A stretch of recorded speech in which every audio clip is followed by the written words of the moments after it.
Wando de ha, wando de ha, wando de, wando de, wando de ha, wando de. The Ramapough people are the Munsee-speaking people of the Lenape. And Ramapough is actually Ramapough, and Ramapough means slanting face or downward slanting. It's actually a place name, kind of like Mawa Way. Indigenous people throughout, North America were typically given the name of the place where they lived by those colonial people who came here, and it became that name. And for the Ramapough, as we know today, and as it was known in 1625 or whatever, through first contact, was actually Ramapough, and it was changed to actually an R by the Germans or the Dutch. The Ramapough have always had family relations to the northern New Jersey and southern New York, which is not really so southern. It actually is up above Albany, where Massachusetts comes across, and into Connecticut and into eastern Pennsylvania, which was the territory of the Munsee-speaking people. And so in 1625, the Ramapough, or Ramapough, were residing with that name in Ridgefield, Connecticut.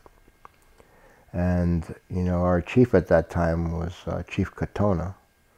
And through selling off of land, Indian land deeds, which is very unique to New Jersey, to the Munsee lands, because those lands were not taken in great swaths with a treaty. Those lands were taken, ill-gotten, but they were taken by acknowledging that we held title to those lands, right, through land deeds. And so after the massacre at Pound Ridge, Katona began to continually moving back, to the center place, and eventually, the Ramapough crossed that river, came back over here where we're from, and, continued to live today. We have state recognition, our ancestors, going back 15,000 years ago, they would have seen the Ramapough Mountains with all this iron that's here. And, when those storms came, those thunder beams would just probably light this mountain right up, yeah. And to see that power and that, that spiritual awe you would be in, and we're a part of that spirit of this mountain, and this mountain range, and this water, and the soil. We are the fabric, of this place. And, there's this misconception that, Ramapoughs are something other than they are. When we talk about the Ramapough Munsee people and the conundrum we're in, is that the outside world sees Native people, when they become or look to become federally recognized, they look at it as if the Native people want something that they have, right? That we want a casino, or we want that community and all those homes, right? We want to kick them all out of there. What those descendants of the settlers forget is that our ancestors, saved for us, reserved for us, for them and their descendants, right? Those rights that are in treaties, right? Those aren't rights in those treaties that were given to us, right, by the European settlers or the government. Those were rights that our ancestors said, we're going to give you access to this, but this right here you're not taking away from us, because this is our way of surviving, right? This is how we live here. And you can't tell me that those smart people back then didn't understand that concept, right? So when our ancestors reserved the right to hunt, to fish, to gather, and to strip barks from trees, what does that say? That meant that we weren't going anywhere, right? That's in the Treaty of Easton, 1758. That is the land from Raritan River north, right? And eastern Pennsylvania and into New York State, right? That's not Unami land, right? Because they were already settled out prior to that. And I believe it was 1756. And they actually had a reservation created for them, right? The Brotherton Reservation, you know? We didn't have a reservation set aside for us. Most non-indigenous people have forgotten their original instructions. Because if you lived with those original instructions, then you inherently would just be a good human being, right? So with that being said, you know, I have no problem with religion. I think religion's beautiful, you know? If you sit there and you listen to the priest speak, or you read the Bible, and what you hear in there are experiences, right? Because that's all it is. It's just experiences. And it's experiences which are emotion, right? And there are original instructions, right? The rest of it is all just to tell a story, you know? It's all about the original instructions. In that Bible, don't you hear, be nice to your, kind to your neighbor, right? Don't you hear in there, don't go take your neighbor or your brother's wife, right? Don't you hear in there, you know, don't take all the fish, right? Don't you hear in there, you know what, you have all of this wealth, right? Whether it's a garden, whether it's an animal, whether it is spiritual, whether it's dollars or coins. Take some of that and give it to those people who are less fortunate than yourself. That's the original instructions, right? Wisdom, respect, honor, humility, you know, truth. To be given the opportunity to understand what that is, you know, those original instructions. They come way before the word Ramapough. They come way before the word Delaware or Lenape or Lenape or European or Catholic or Protestant, right? Or Irish or Jewish, you know, or Buddhist. It comes before any of that, you know? It comes from when the Creator had a thought and casted it out. And we capture that in our memory through our stories in our rattle, right? Is the sound of creation. It's repetitious. We live by those things. We live by those original instructions. We care for each other. You know, that's something that is instilled in us by the Creator. You could take all those things away in this world, and if we only were left with our original instructions, with no clothes, no food, no nothing, this place and humankind could survive forever, right? Because all those things that we need as human beings to survive as a mammal in harmony and balance with nature is here. All of it. Oh,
instructions. We're not born with all that negativity, you know. We're just not. That's free will, you know. And some humans maintain being a human being through their life, and they understand and remember their humility every single day, and they walk in a good way, and they remember those instructions, and they try to live as close as they can to that, and to live in balance, not just with nature, right, but with everything, because we're a part of that. We don't, nature's not separate from who we are, right? And that's what this farm is about. This farm is about giving to people who don't have, giving them medicinal food, which is food that has been grown without any of those things in a natural way of our ancestors, right? You know, and then acquiring much more space so that we can then propagate that much more food, so that we can then go into communities where they don't have access to that, where they live in a food desert. That sense of community, that sense of belonging, that giving back of hope and pride and honor and respect is what? It all goes back to that original instruction, because we were all instructed to be good human beings. It's in our DNA. We don't have to learn to be a good human. We did a fundraiser on Facebook. We raised like $6,000. We bought a ton of garlic. We bought, you know, we rented tractors. We went and bought 100 bales of straw, of hay. We had to rent the tractors and till the ground 18,000 times. And then we had volunteers that came and helped us. And in 2 days we planted, well, first we had them separate all the cloves.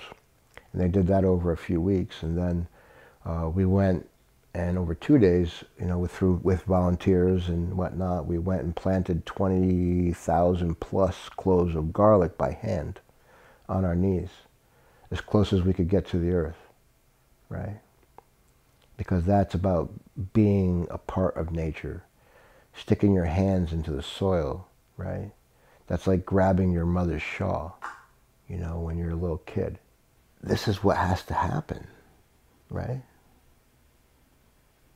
Humans need to believe that they're cared about and thought about and loved, because they're mammals. And it's an inherent thing in us to do that.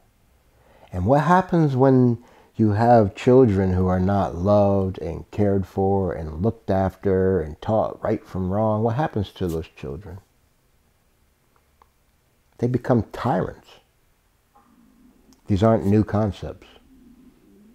This is the old way, right? That we were murdered and killed and, you know, tried to strip that out of us, right?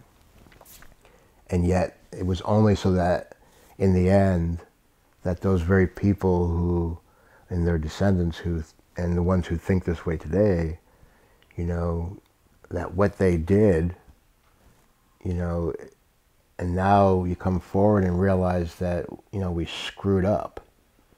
And the only way for us to survive is if we take those things that the indigenous people do and relabel them, right? And charge $80,000 a year for those kids to learn that in the university, right? And, you know, sustainability, really? You know, organic farming, really? You know, I mean, what is that? You know, that is just a natural way for us, which is a natural way for all indigenous people. I mean, heck, I'll give credit to the Europeans when they started to realize that there was no more firewood. And they started realizing there was no more fruit trees. They began this thing called coppicing, right? Where they began to take off the top of the tree because they realized it would grow up again. Right? And there's some amazing pictures of that, right? But one can't forget why that looks so beautiful and amazing today, right? Is because of the horrible, unbelievable eating European dominant society machine existed, right? It was so bad that they actually came over here and started calling our trees Kingswood, which there are still places that utilize that stupid name, word, Kingswood. It wasn't the king's. He had no right to it.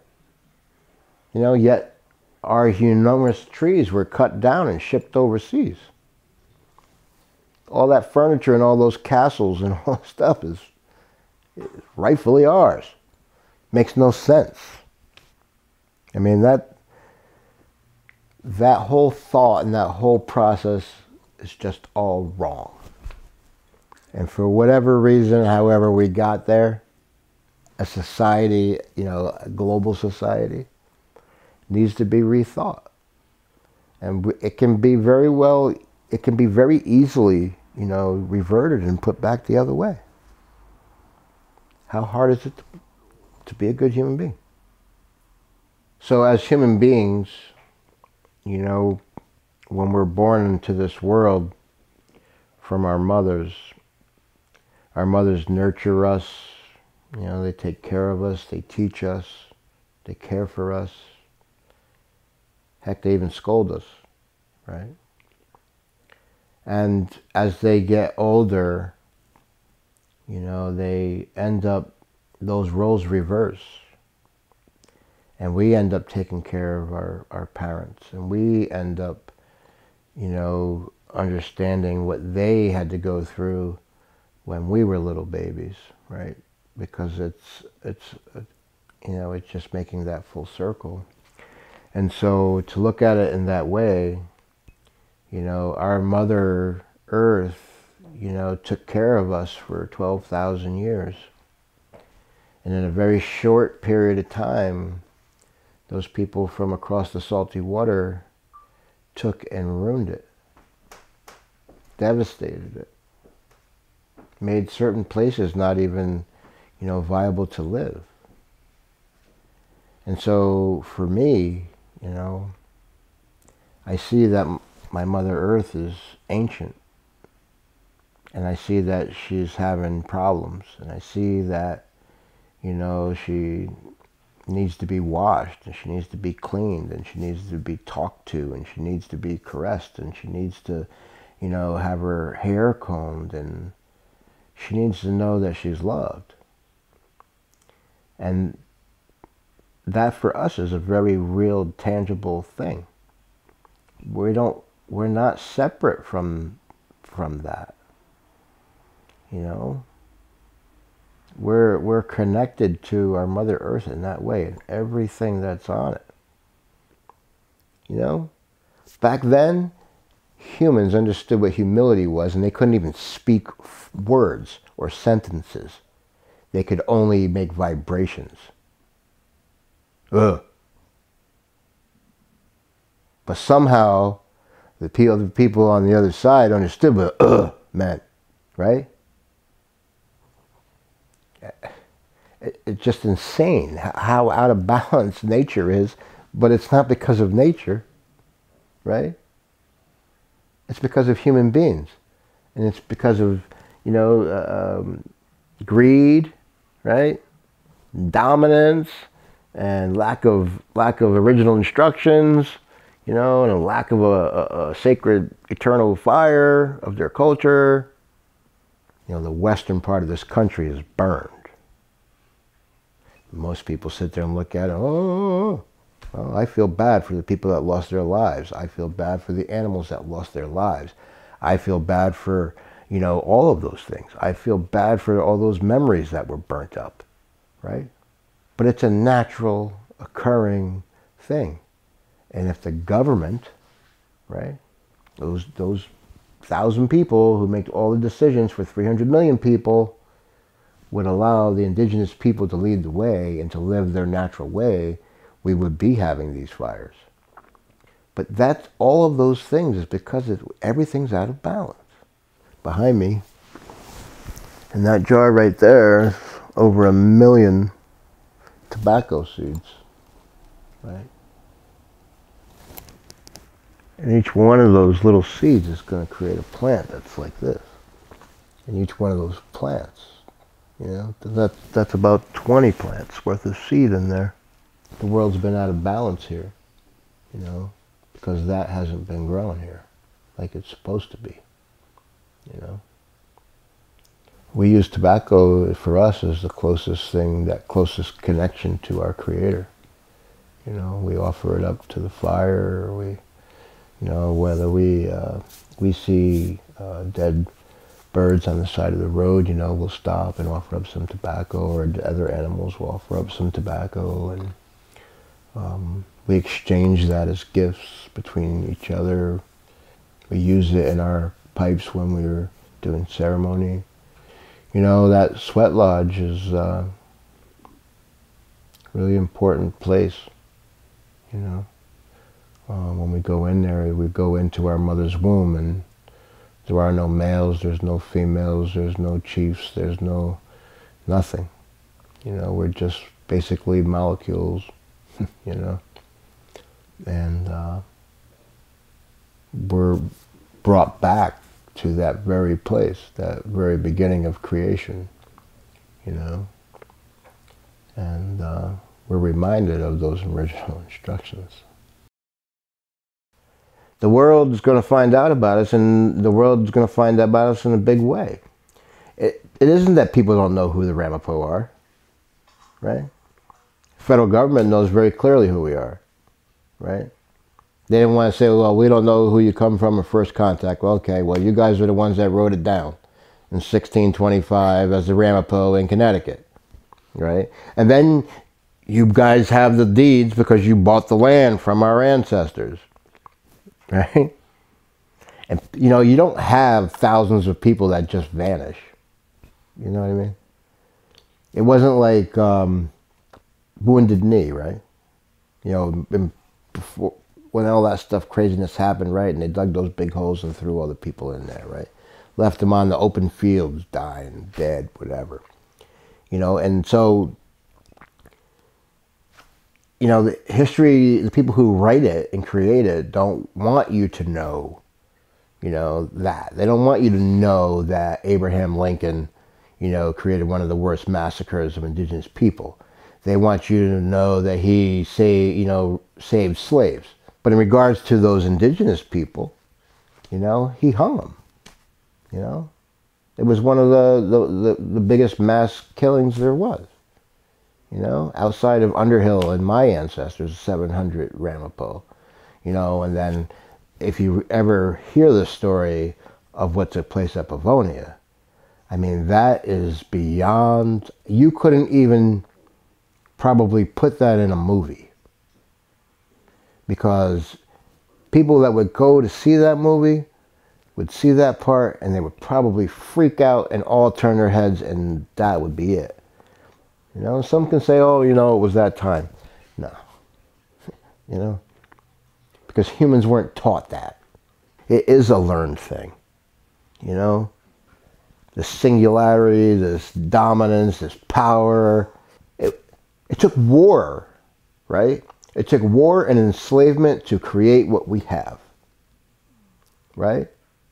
Will it take war and enslavement to reverse that? No. It just takes going back to that thought, you know? All lives matter. All life matters, you know? For us, the stone is alive. The asino has a spirit. It's not just a rock, you know? All things. And they all need each other to exist in this place, because that's how the world was created. You know?